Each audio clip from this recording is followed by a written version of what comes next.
Muito obrigada. E eu que agradeço, viu? Porque eu falo que assim, a gente só conquista credibilidade e confiança com a ajuda de grandes profissionais que sempre estão dispostos a compartilhar conhecimento aqui com o nosso público. Muito obrigada por estar com a gente desde o começo, sempre também acreditando no nosso projeto. Faço aqui o agradecimento também em público. Henrico, para a gente começar a nossa conversa, queria entender um pouco, né, da tua leitura. Parece que o mercado americano tomou um choque de realidade ali na semana passada, com a ata do Fed, trouxe um tom mais duro até do que o esperado. Essa semana a gente tem indicadores importantes, apesar de ser uma semana mais curta ali, feriado lá fora, feriado aqui, mas a gente tem PCI, a gente tem PIB americano. Os investidores estão, acho que, destinando muito também ali parte das apostas de antes, que estavam em 2 cortes de juros neste ano, mas para um corte agora. Eu queria entender um pouco da tua leitura, inclusive, há ali alguns agentes de mercados, né, que estão apostando talvez em corte até mesmo em 2025. Mas como que você está vendo esse cenário? E claro, né, como que você vê o reflexo disso puxando aqui, em consequência, ao nosso mercado? Perfeito, Paulo. Eu acho que teve um momento, né, a gente já teve percepções piores, né? Eu digo o mercado de forma geral com a ata, né? De fato, foi uma ata dura, acho que teve essa revisão com as precificações de juros, e eu acho que o mercado estava muito otimista, né? Ou negligenciando um pouco os efeitos de uma eleição Trump, né? Que são efeitos ali, no final das contas, inflacionários, né? Se a gente pensar em tributação, em volta, né, de sanções aí à China e tudo isso que obviamente vai colocar mais lenha na fogueira da inflação. Então, acho que as expectativas de mercado agora, né, com corte para setembro, elas estão mais realistas, né, estão menos otimistas, mas mais realistas, e a gente não pode esquecer que isso ainda é um cenário de melhora, né? Querendo ou não, o Fed, se a gente olhar uma janela um pouquinho maior de tempo, ele está entregando o seu mandato, né, que é um pleno emprego, desemprego ainda em mínimas e o controle de inflação, né? Já teve um momento muito pior para o Jerome Powell lá em 21, em Jackson Hole, quando ele afirmou categoricamente que a inflação era transitória e depois teve que reconhecer ali o erro em virtude das condições econômicas e foi buscar isso, né? Então, apesar de ser uma ata hawkish, eu entendo ali que é um cenário de melhoria, né? Rico, muito prazer falar contigo novamente. Bem-vindo mais uma vez. Queria falar um pouquinho desse cenário doméstico, né? Se, claro, lá fora está impactando a percepção dos investidores, aqui a gente viu risco fiscal, expectativa de inflação aumentando.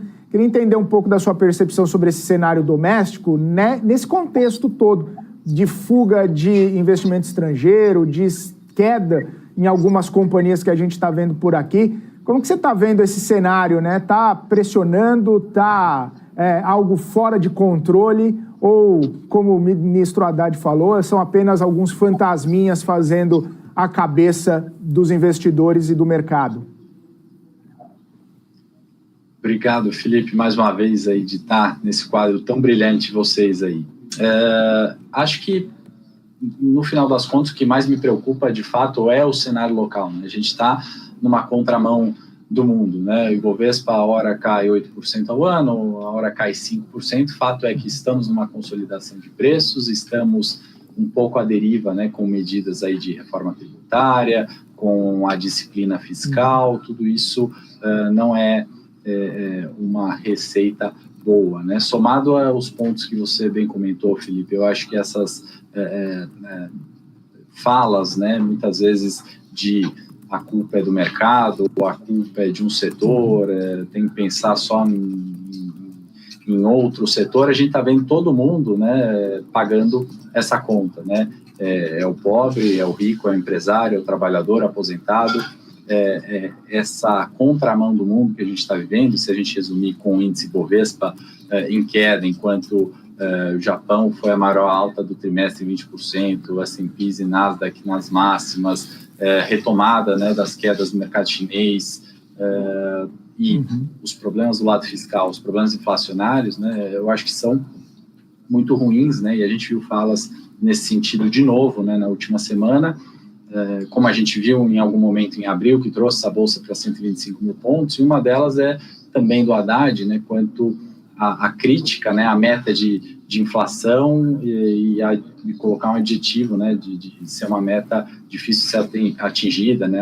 exigentíssima, melhor dizendo, nas palavras dele, me parece falta de pronunciamento técnico de um ministro, né? Essa meta ela é decidida pelo Conselho Monetário Nacional e entendemos que essa meta é aquilo que faz com que a economia funcione de forma normal, né?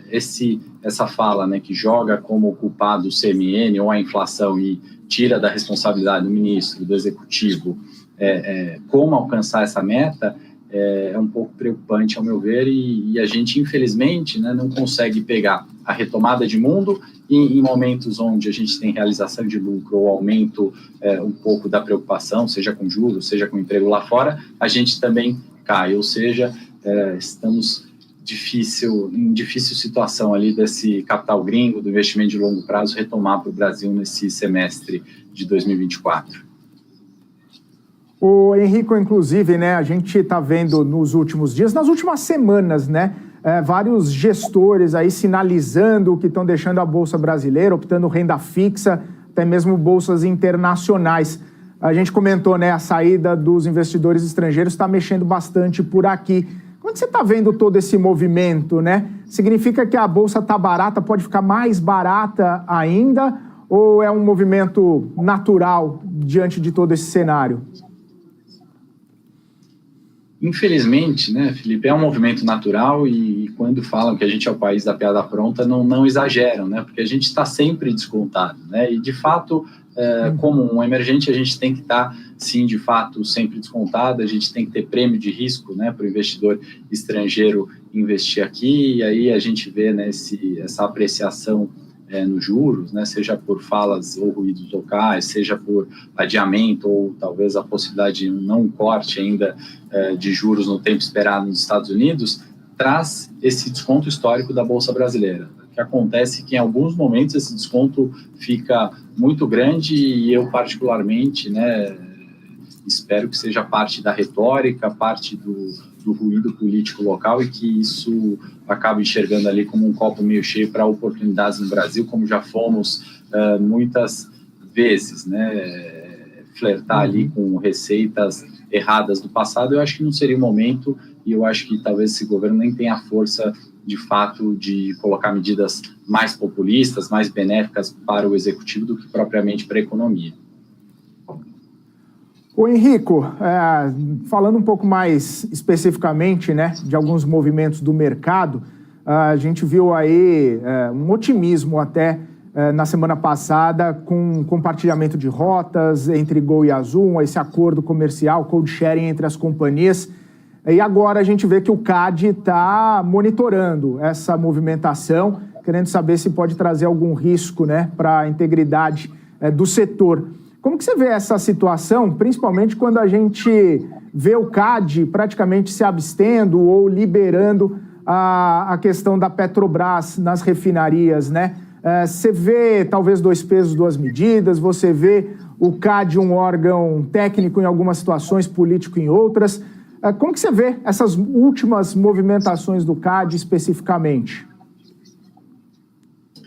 Perfeito, acho que são temas, né, bastante complexos, Felipe, difícil ali eu opinar, até mesmo porque tem algumas considerações subjetivas, históricas ali no CAD, além da parte técnica, né? O que eu posso dizer, na Azul e Gol, eu não vejo uma outra forma, né, se isso não fosse executado, né? A gente tem sobreposição de rotas, a gente sabe da necessidade, muitas vezes, de subsídios fiscais e de todos os gastos ali que trazem a margem histórica de companhias aéreas lá para baixo, e se muito bem operadas, né, a dificuldade é bastante grande. Então, muitas vezes, né, eu acho que a norma deve ser flexibilizada ou estudada ou reavaliada para o momento atual, para que não cause desemprego, não cause direcionamento de recurso público ou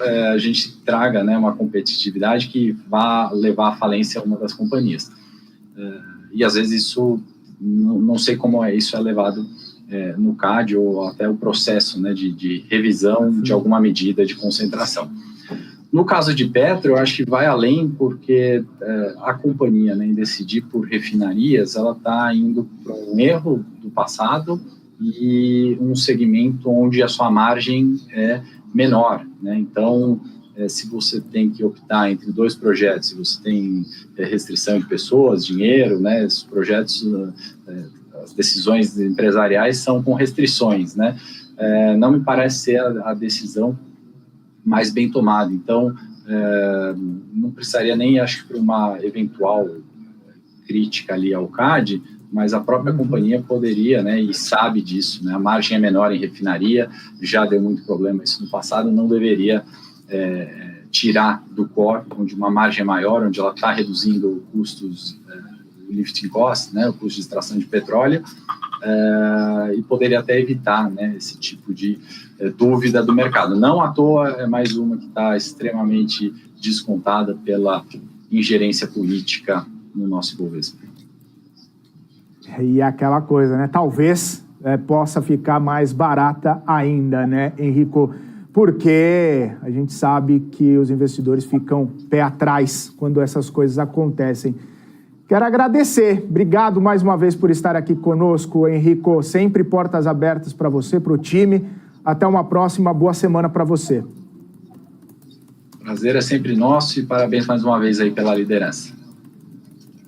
Obrigado, Henrico Codolino, head de análise, sócio da Levante, aqui com a gente.